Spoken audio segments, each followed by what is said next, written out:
Topic for today's video is lead your parents to their marriage. You need to hear this, don't you? A lot of us growing up start to see the issues in our parents' marriage because kids are very much sensitive, perceptive. They have come freshly from the spirit world. So why won't they be? They're able to identify what exactly this couple needs to do. And the couple hasn't done the work, hasn't reached the level of maturity that kid already has.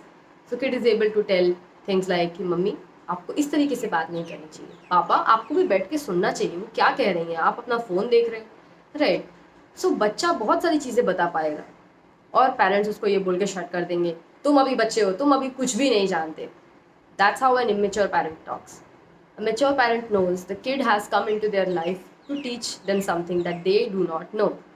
Kids are going to teach them that spiritual nature that once these parents also had in childhood. They have let go of that with a lot of trauma and the years of turmoil that they have faced on this planet Earth, right? So, mature parents learn from their kids, but immature parents think that what would a kid know? Kid can't know anything. I will teach him A, B, C, D, 1, 2, 3, 4. That is the things of Earth that you know. These are not the only things in the world. This is just one fucking planet, right? Your kid knows the secrets of universe. Yes, it does not have a human language to put it through, but when a kid communicates, when it's allowed to, you have seen in nowadays reel, it's becoming very much common that kids have been dropping wisdom bombs on their parents. Parents couldn't teach something like this. That is so profound. Only God can whisper through the kids. And the parents who has that mind that's open to that can only hear that and make sense of it, make use of it, and make sure that their kid can retain this good spiritual wisdom they have come here with. So when we see things like this, we try to meddle in our parents' marriage. Especially हमारे घरों में Indian house holds में parents झगड़ा अपने बच्चों के सामने ही करते हैं. यूजुअली तो इनके घर इतने बड़े होते ही नहीं कि एक अलग ऐसा रूम हो पाए जो साउंड प्रूफ हो, जहाँ पे आप अपने आर्ग्यूमेंट्स आराम से, कॉन्फ्लिक्ट आराम से कर पाओ. पहले तो कॉन्फ्लिक्ट में मैं अपनी रिलेशनशिप काउंसलिंग जो सिखाती हूँ out of my the whole counselling that I do for kids when kids which have become adult now, I mean the counseling that I do, in that I teach in relationship counseling, yelling is not at all helping to solve conflict. Yelling is the time when you need to take a break. Yelling is first of all even not allowed, right? When you are getting to the point that you're going to yell on the person, going to yell at the love of your life, going to yell at your person, you've already taken it too far. That's why you need to stop. And यहाँ पे घरों में बच्चों के सामने yelling तो छोड़ो, कुटाई भी हो रही है एक दूसरे की, माँ बाप को मार रही है, बाप माँ को मार रहा है, सब हो रहा है बच्चों के सामने. इससे ज़्यादा डिग्रेडिंग तो कुछ है ही नहीं, राइट? बच्चे ये सब देखकर बड़े हो रहे हैं, राइट? तो बच्चे ये नहीं देखना चाहेंगे. छोटे से छोटा बच्चा, उसका नर्वस सिस्टम अपनी माँ से पूरी तरीके से कनेक्टेड रहता है, राइट? माँ के अंदर कुछ बच्चे के सेल्स छूट जाते हैं, कुछ सेल्स बच्चे के माँ के अंदर छूट जाते हैं. ये कनेक्शन जो माँ बच्चे का होता है, राइट? इस पर इतनी मूवीज़ बन रही हैं. इट्स अबाउट दिस ओनली कि जब आप, कई बार आपने देखा होगा आपकी माँ को पता चल जाता है कि आप उदास हो, उनका उसी टाइम कॉल आ जाता है, तुझे कुछ हुआ ना, तू रो रही है ना, right? They will just know and you will like, तुम्हें कैसे पता चल जाता है माँ? उन्हें ऐसे पता चल जाता है क्योंकि उनकी बॉडी और तुम्हारी बॉडी एक टाइम पे एक थी, राइट? वो खाना नहीं खाती थी तो तुम्हें भी नहीं मिलता था उस दिन, राइट? और अगर वो दुखी होती थी तो तुम भी दुखी होते थे, राइट? और उनका बच्चा ठीक नहीं होता तो वो भी ठीक नहीं होती थी, वो भी उल्टियाँ करती थी, right? So that is part of it, right? That's how you are so connected. तो बच्चे क्या करेंगे, अपने पेरेंट्स की शादी के बीच में आ जाएंगे. अगर माँ को वो शादी ही हार्म कर रही है तो बीच में आ जाएंगे. मैंने ऐसा कोई केस नहीं सुना है जहाँ पे माँ पिट रही हो और बच्चा बीच में ना आया हो. शुरुआत में तो ज़रूर बच्चा बीच में आएगा, बाद में उसको भी अगर लग जाएंगे चार, उसको पापा बोल देंगे कि तू बीच में आया तो तेरे को तो मैं जिंदा नहीं छोड़ूंगा, देन वो बच्चा शायद बीच में ना आए. बट हमेशा मैंने ये नोटिस किया है, बच्चा ज़रूर बीच में आता है अगर माँ को हार्म कहीं से भी पहुंच रहा होता है, चाहे वो उसके ससुराल वाले पहुंचा रहे हो, चाहे उसका खुद का मर्द पहुंचा रहा हो, मैं उसको मर्द नहीं नामर्द बोलूँगी वैसे, राइट? चाहे वो उसका खुद का ये पति पहुंचा रहा हो, राइट? वो बच्चा ज़रूर बीच में आएगा कि मेरी मम्मी को आप ऐसे नहीं कर सकते. तो बाप बोलेगा कि हाँ ये देखो अच्छा है अपनी टीम तुमने खड़ी कर ली है, बिकॉज आपने तो बच्चे से कनेक्ट ही नहीं किया. तुम्हारी भी टीम का हिस्सा हो सकता था ये, तो मैं भी समझ सुन और समझ सकता था, ये कनेक्ट कर सकता था, बट हमारे यहाँ के बाप तो कनेक्ट करते ही नहीं है बच्चों से, उनके हिसाब से अगर उन्होंने फीस पे कर दी तो वो बहुत बड़े बाप बन गए, राइट। सो ये जो शादी का डायनामिक अगर आप देखते रहेंगे अपने बचपन में कि भाई मम्मी की शादी मम्मी के लिए हेल्दी नहीं है, तो आप लड़का हो या लड़की, आपका पूरा टाइम ये मन करेगा मैं अपनी मम्मी को बचा लूँ, मैं अपनी मम्मी को बचा लूँ। आपको मैं एक चीज़ बताना चाहूँगी, आप कितना भी कोशिश करेंगे यहाँ पे मम्मी को बचाने की, ये शादी इस वजह से नहीं चल रही क्योंकि मम्मी को कोई आज तक बचाने नहीं आया। नो, यहीं पे आप सबसे बड़ी गलती कर रहे हैं। दुनिया में कोई किसी को नहीं बचा पाता है। पता है कौन किसको बचाता है? हम सिर्फ अपने आप को बचाते हैं। मेरे पास आज तक जितने भी क्लाइंट्स आए हैं वो कहते ज़रूर हैं कि अंकिता तुमने मुझे बचा लिया, पर मुझे पता है कि मैंने नहीं बचाया है, उन्होंने खुद को मेरे थ्रू बचा लिया है। समझ आया? मतलब उन्होंने खुद को बचाने के एक्ट में मेरी मदद लेके खुद को बचा लिया। ये उनकी खुद की विल पावर थी कि वो मेरे को यूज करके अपने को बचा ले गए। मैं इसी के लिए तो अवेलेबल हूँ, that's why I charge here to be part of your team to help you go wherever you want. That's exactly what my counselling service is about. आपको घर छोड़ना है, मैं आपकी टीम में हूँ, चलो साथ में मिलकर प्लान करेंगे। आपको ज़्यादा पैसा कमाना है, चलो मैं आपकी टीम में हूँ, साथ में मिलकर आपका ज़्यादा पैसा कमाएंगे। आपको बुरी रिलेशनशिप छोड़नी है, चलो मैं आपकी टीम में हूँ, साथ में मिलकर आपका ब्रेकअप कराएंगे। कैसे नहीं होगा? आपको डिवोर्स लेना है, चलो साथ में मिलके लॉयर को भी हायर करेंगे, हम साथ में काम करेंगे, psychologist, me and your lawyer. क्यों नहीं काम होगा? क्यों नहीं डिवोर्स होगा? सब होगा। That's exactly what I offer, right. So जो बच्चा सोच रहा है कि मेरी मम्मी को कोई बचाने नहीं आया, मैं वो बन जाऊंगा सेवियर और मम्मी को बचा लूंगा अपनी, ये यही गलती कर रहा है कि ये सोचता है कि मम्मी को कोई बचाने नहीं आ पाया इसलिए मम्मी नहीं बच पाई। मम्मी खुद को नहीं बचाना चाहती। Let that sink in. Mummy खुद को नहीं बचाना चाहती, इसीलिए मम्मी नहीं बच पाई, ना बच पाएगी जब तक वो खुद अपने में ये बदलाव नहीं लाएगी। और आपने ये देख रखा है कह कह के मम्मी को इतनी बार, मम्मी क्यों अभी भी इस आदमी के साथ हो यार, चलो यहाँ से, अब तो मैं भी अच्छा कमाता हूँ, कमाती हूँ, ले जाऊंगा आपको, इनके साथ क्यों रहना है यार, ये आपसे कैसे बात करते हैं, गाली देते हैं, अभी भी आपको मारते हैं मेरी एब्सेंस में। मेरे कई सारे क्लाइंट रह चुके हैं, वो कहते हैं कि मैं मूव आउट नहीं करूँगा क्योंकि मेरी मम्मी पिटेंगी मेरे पीछे, यहाँ पे मुझे रहना पड़ेगा, मैं रहता हूँ तो पापा थोड़े ढंग में रहते हैं। देखें आप, ऐसे जिंदगी दुश्वार होती है इन बच्चों की, राइट।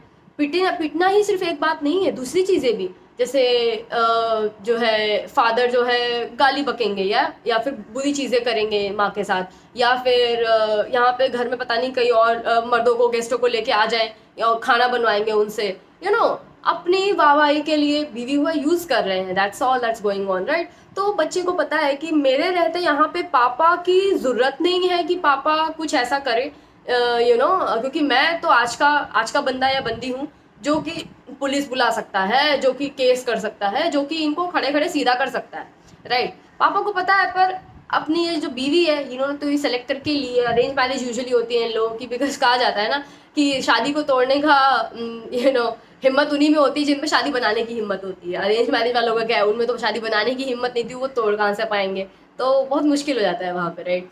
सो इन्होंने अरेंज मैरिज में सेलेक्ट करके इसीलिए ली, गऊ जैसी जो बहू मिल जाए, राइट, जो कि वो 4 थप्पड़ भी खाएगी फिर 4 रोटी भी खिलाएगी, राइट, बिठा के आपको। I can not really stand the idea that me making food for someone who is not healthy for me, forget about hitting me, तो हाथ ही टूट के उसके हाथ में दे दूंगी दूसरे, राइट। पर ये कैसे हो रहा है, राइट। एंड बैक देन दोस्त टाइम की औरतें सह रही हैं अभी भी ये सब, राइट। तो बच्चा जो है खुद की ज़िंदगी देख ही नहीं पाएगा। ये मेरा एक क्लाइंट आया था एक और, जिसने मुझे बताया था कि वो स्कूल में उसको बहुत एंग्जाइटी होती थी क्योंकि उसका कॉन्स्टेंटली सोचता था कि घर पे मम्मी ठीक तो है ना, घर पे मम्मी ठीक तो है ना।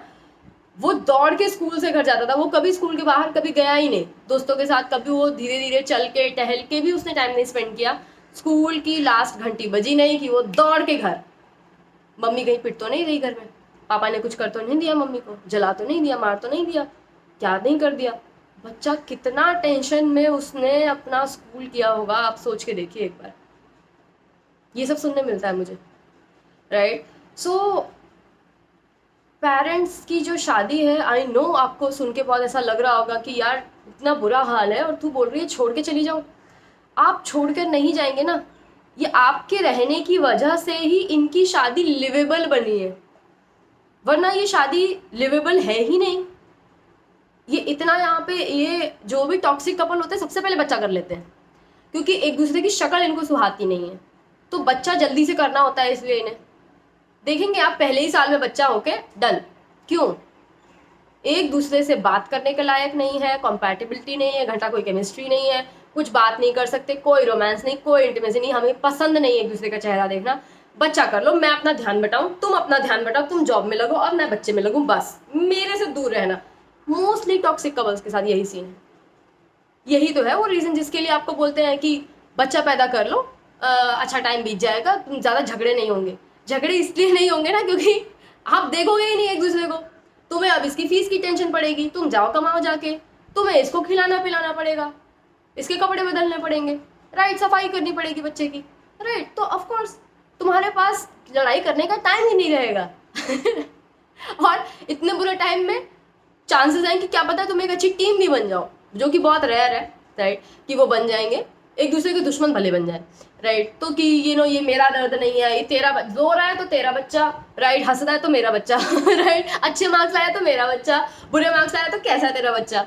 ये इन सारे पेरेंट्स की एक ही कहानी है, राइट। तो ये जो मदर हैं आपकी, ये इस शादी में चाहे कितनी भी दुखी हैं, इन्होंने खुद के लिए कोई फाउंडेशन नहीं बनाई, कोई जगह नहीं बनाई, कुछ ऐसी डिग्री नहीं करी, करने भी नहीं दी कई केसेस में इनको, राइट, कि ये कुछ अपने हिस्से का कुछ करके ला पाए ताकि ये अपने घर जा पाए। हमारे पुराने ज़माने में वो कोट है, राइट, कि ससुराल से बेटी की सिर्फ अर्थी आती है।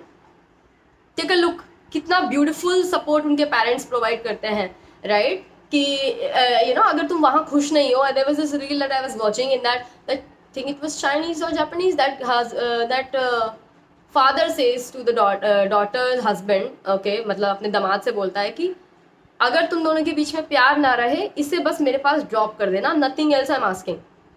Look at that.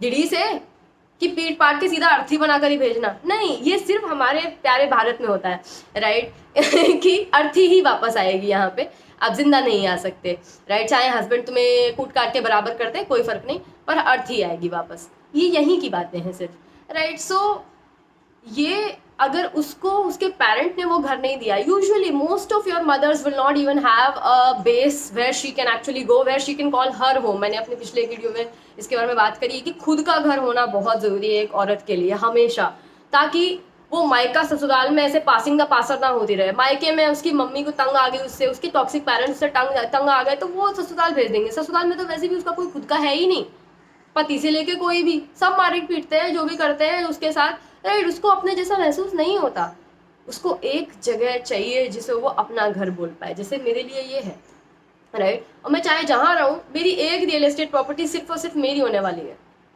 लाइफ में, चाहे जहाँ भी पहुँचूँ, एक तो मैं बना के रहूँगी, राइट, जो मेरा घर होगा। और जब तक वो नहीं है तब मैं रेंट अपने कम से कम इतना पैसा बचा के रखूँगी, कहीं पर भी मैं आराम से रेंट पे रह सकती हूँ, एक साल के लिए ही सही, क्योंकि मैं अपना खुद का काम करती हूँ, मैं कहीं पे भी अपना काम किसी भी टाइम पे मैं बना लूँगी, इतना मुझे पता है, इतनी स्किल्स मुझे आती है, right.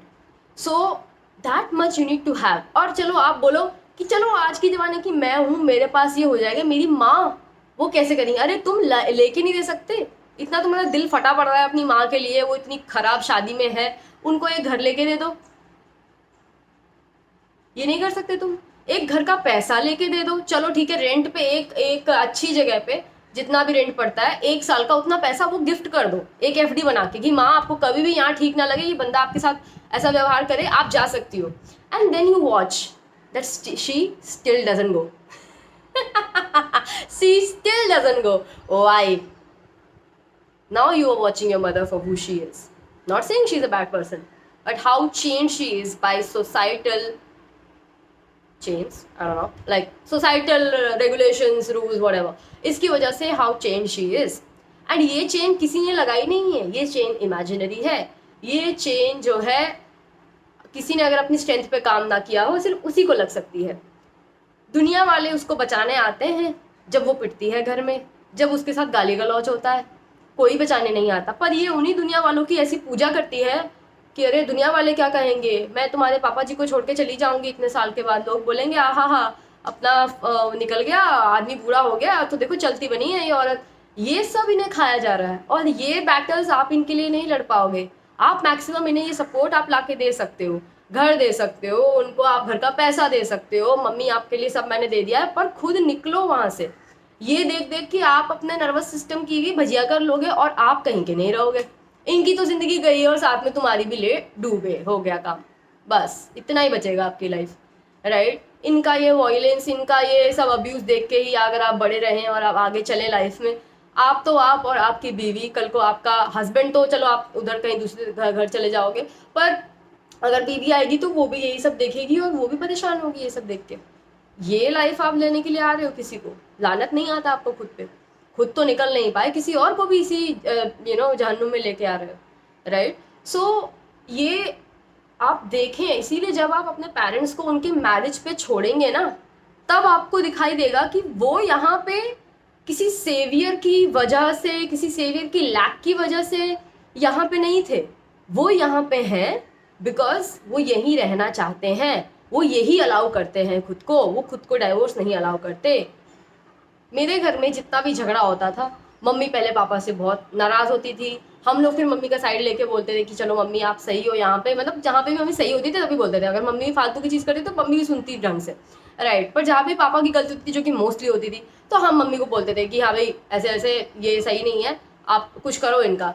Then after few minute शील भी लाइक, तुम बच्चे तो चले जाओगे, मेरे तो सिर्फ यही है, मैं तो चली अपने हस्बैंड के पास।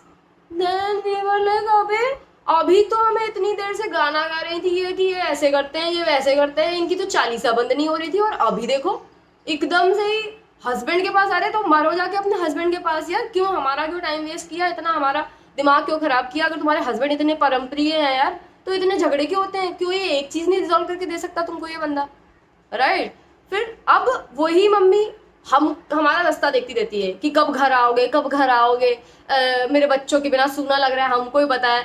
हाँ, वहाँ पे जाके कुछ स्पेशल नहीं होता है, जब हम चले भी जाते हैं वहाँ पे, इनको पापा से थोड़ा निजात मिल जाता है, क्योंकि ये एक दूसरे के साथ अगर 2 दिन से ज़्यादा रहते हैं, हमने देखा हुआ है, एक दूसरे का जान ले लेंगे, ये ऐसी हालत होती है घर में, राइट। सो फूटी आंख नहीं सुहाते एक दूसरे को, पर ये डिनायल में रहना चाहते हैं और ये शादी को अंत तक देखना चाहते हैं, मरते दम तक।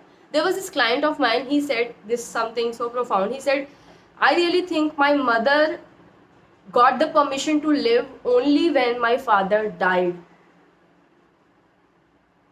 Can you believe it? जब तक उनके फादर जिंदा थे, father made everything about himself. Mummy का ना कुछ सुना, मम्मी की ना ओपिनियन, मम्मी के ना कपड़े, मम्मी का पसंद का खाना भी नहीं बना, सबका खाना वो रही है, पर उसकी पसंद वो भूल चुकी है। इस लेवल तक वो बस अपना दिए जा रही है शादी में, और कोई पूछ भी नहीं रहा है। उसका protector, suppose to be protector, उसको ही प्रोटेक्ट नहीं कर रहा है, वो ही सबसे बड़ा हानि बना हुआ है उसके ऊपर, राइट। और मम्मी के सपने मम्मी को नहीं पता, मम्मी को क्या पसंद है मम्मी को नहीं पता, मम्मी अपना फेवरेट कलर भी भूल गई हैं, राइट। मम्मी बस अब सर्वेंट ही बन गई हैं। और जब पापा मर जाते हैं तब मम्मी सांस ले पाती है पहली बार, और कुछ कर पाती है, और कोई उसको ऑर्डर नहीं दे रहा है, कोई उसको रोक नहीं रहा है करने से। How sad is that. तो ये औरतों ने खुद को चेन कर रखा है, और आप नहीं कुछ कर पाएंगे इसमें। आप सबसे अच्छी चीज़ जो कर सकते हैं, आप जो सबसे बकवास चीज़ यहाँ पे कर रहे हैं कि आप सोच रहे हैं आप मैरिज काउंसलिंग करके यहाँ कुछ सॉल्व कर देंगे, कुछ नहीं हो पाएगा उससे, मैं बता रही हूँ आपको। बिकॉज काउंसलर के केस में एक ये एथिक होता है कि अगर if you share some other relationship with the client, then counselling doesn't work. You have to meet them first hand as a counsellor client. तो आपकी मम्मी पहले आपको एज अ बेटा या बेटी देख चुकी हैं, आपकी काउंसलिंग उनको काम नहीं करने वाली है, वो किसी थर्ड पर्सन की ही काम कर सकती है, और वो भी जब वो खुद जाए उसके पास। खींच के लेके आने से किसी की काउंसलिंग नहीं काम करी आज तक, खींच के कोई भी यहाँ पे लाया है मेरे पास, मैं तो बोलती हूँ मत लाओ, क्यों टाइम वेस्ट करोगे, मेरा भी उसका भी। खींच के मत लाओ, जो बंदा खुद आएगा वो आएगा। मैं तो अपने क्लाइंट्स को भी मैसेज नहीं करती हूँ, उनको भी बोलती हूँ तुम्हें जो सेशन चाहिए खुद आओ, मांगो और मिलेगा। That's how it is. I don't go to anyone until unless somebody has told me if this slot is available, do let me know, then I let them know. ऐसा कोई रूल नहीं है, but yeah you get what I am saying, right. So ये उन्हें खुद ठीक करना पड़ेगा अपने बारे में, अपनी शादी के बारे में, और ये तब करेंगी जब आप चले जाओगे इस इक्वेशन से। आपके मैरिज काउंसलिंग करने से, आपके इस घर में रहने से वो इस प्रॉब्लम को पूरा तरीके से महसूस भी नहीं कर पाती हैं जो सॉल्व भी करे वो। आप निकलोगे ना, तब इन्हें पता चलेगा what marriage she has created for herself and what she needs to do about it. Then she will do something about it. Even if that's not separation or divorce, maybe she will start going to kitty parties or somewhere she will stay outside. Maybe she will live in separate rooms. कुछ तो बचाव करेंगी अपना. पर जब तक आप रहते हो, आप वो डिस्ट्रैक्शन हो जिसकी वजह से इनकी मैरिज इतनी लिवेबल रही है, ये इस मैरिज में रहते हैं उसी वजह से. निकल के तो देखो एक बार, चीज़ें बदले ना तो मुझे बताना. खुद को भी बचाओगे और इन्हें भी. यहाँ पे रह के मैरिज काउंसलिंग करके कुछ नहीं होने वाला. ये मैं आपको लिख के दे सकती हूँ. मैंने इतने केसेस देखे हैं, खुद भी करी है इतने साल. अपनी ज़िंदगी की आधी ज़िंदगी मैंने बर्बाद कर दी है इसी में. आपको थोड़ा पहले बचाना चाहती हूँ, that's all. Okay, so no marriage counselling for your parents, not staying with their abusive household, get the fuck out of there. Their marriage is abusive, their household is abusive. Let them wake up to that. Only when you give them the space to feel it, fully feel it, then they can do something about it. And they will do something about it. मरता क्या ना करता. आप उन्हें support दे दो. Mummy, आपको divorce लेना हो इनसे, लॉयर का नंबर आपके फ़ोन में है, जब चाहो मैसेज करो, फ्री कॉल उनके साथ शेड्यूल हो जाएगी. मैंने पैसे पहले ही दे दिए हैं. मैंने आपके लिए घर लेके दे दिया है. आप कोई बंदा ज़्यादा परेशान करे, आप इस घर में जा सकती हो, चाबी आपके पर्स में. लो जी भाई, क्या चाहिए और. ये आप करके दे सकते हो उनको, बट अपना मेंटल हेल्थ वो नहीं आप यहाँ पे देना. ओके, आई होप इस वीडियो से आपको समझ आया हो जो मैं कहना चाह रही हूँ. आई गेस समझ आया ही होगा बिल्कुल. यही सेम अप्लाइड है for fathers also. I know some people में भी लाइक कि तुमने तो पहले ही अज्यूम कर लिया कि सारी पिटाई हस्बैंड कर रहे हैं. मेरे पास रिसेंटली ऐसे केसेस आए हैं जिसमें औरतें पिटाई कर रही हैं हस्बैंड की. पिटाई पिटाई है, पिटाई अब्यूज़ है और वो गलत है हर बार. तो पापा जी के लिए भी यही मेरा आपके साथ कहना है, राइट, कि उनको भी घर लेके दो, उनको भी पैसे लेके दो, उनको भी लॉयर का नंबर लेके दो और बोलो कि पापा जी कुछ भी हो आप इधर पे बात कर लेना. जब पापा जी खुद निकलना चाहेंगे तो वो अपनी अब्यूजिव मैरिज से निकल लेंगे. आप कुछ नहीं कर पाएंगे. You need to know where what works. You need to know where you do have control on things, where you do not have control. और जहाँ पे हमारा कंट्रोल नहीं होता वहाँ पे सबसे वाइज चीज़ है करने के लिए उसके हाथ में कंट्रोल देना, भगवान के हाथ में कंट्रोल देना, क्योंकि वो तो सभी कुछ कर रहा है, यू नो. और ये बंदा और ये बंदी जिसको जितनी मार खानी है, जिसको घर में जितना अब्यूज़ होना है, वो उतना ही होगा जहाँ तक उसकी आंखें खुलने की देर है. भगवान तो यही वेट कर रहा है ना कि कभी अपनी आंखें खोल ले, मुझे और ना ज़्यादा ये करना पड़े. पर वो पेन तब तक दिए जा रहा है जब तक ये बंदा आंखें नहीं खोल रहा है. तो कोई पनिशमेंट नहीं है, उनकी आंख खोलने की प्रोसेस ही यही है. आंख खुल जाएगी एक बार तो फिर उसके बाद वो एक थप्पड़ भी नहीं सहेंगे, उसके आगे निकल लेंगे. You need to do this. It is tough, but this is how solution will occur in this case, not by you staying and doing marriage counseling. Okay, let me know in any comment if that has worked out for anyone.